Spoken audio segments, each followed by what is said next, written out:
ప్రభువా జరిగేది నీ చిత్తమే. నీ వాక్కుకై వేచియుంటిని, ప్రార్థనాలకించుమా. నా ఇంటి దీపం నీవే అని తెలిసి నా హృదయం నీ కొరకై పగిలపరచితి. నా ఇంటి దీపం నీవే అని తెలిసి నా హృదయం నీ కొరకై పగిలపరచితి. ఆరిపోయిన నా వెలుగు దీపము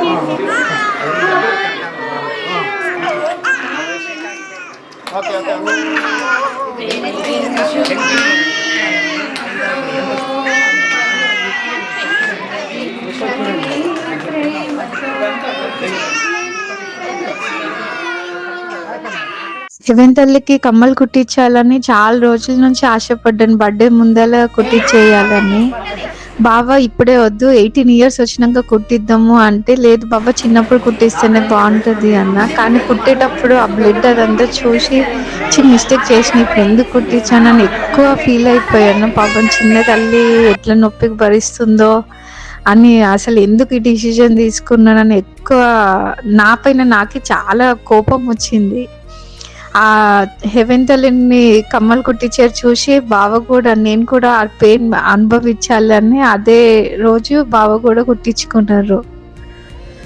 అసలు బావ ఎంత అంటే కరేజియస్ అంటే ఏదైనా చూసి తట్టుకోగలరు, కానీ పాపకి కమ్మలు కుడుతుంటే కూడా తట్టుకోలేక కన్నీళ్ళు తెచ్చుకున్నారు. అంత సెన్సిటివ్ అయిపోయారు హెవెన్ తల్లి విషయంలో. కూతురు పుట్టిందనగానే ఆ ఫీలింగ్ ఎవ్వరు ఎక్స్ప్లెయిన్ చేసే కాదు. ఆ అనుభూతిని అనుభవిస్తే తప్ప. నేను అన్ని విషయాలు చాలా మొండోడు అంటారు నన్ను, కానీ కూతురు విషయంలో ఎందుకు అలా ఉండలేకపోతున్నా. నాకు అర్థం కావట్లేదు ఎందుకు. మా ఆవిడ వచ్చేసి కూతురు చెవులు కుట్టించాలి అంటే నేను వద్దని చెప్పా. లేదు, పెద్దయిన తర్వాత తనే కుట్టించుకొచ్చేసి మాకు సర్ప్రైజ్ చేస్తుంది, మనమంతా ఇంత చిన్నపిల్లకి ఎందుకు, పాత అలవాట్లు పాత ట్రెడిషన్లు మనకేం అవసరం లేదు, వద్దు అని చెప్తే తను వినలేదు. సరే, ఇంకా తల్లి తనకేదో ఉంటుంది ఫీలింగ్, ఓకే సరే చేసేద్దాం అనేసి ఈ కార్యక్రమం పెట్టుకొని జరిగింది.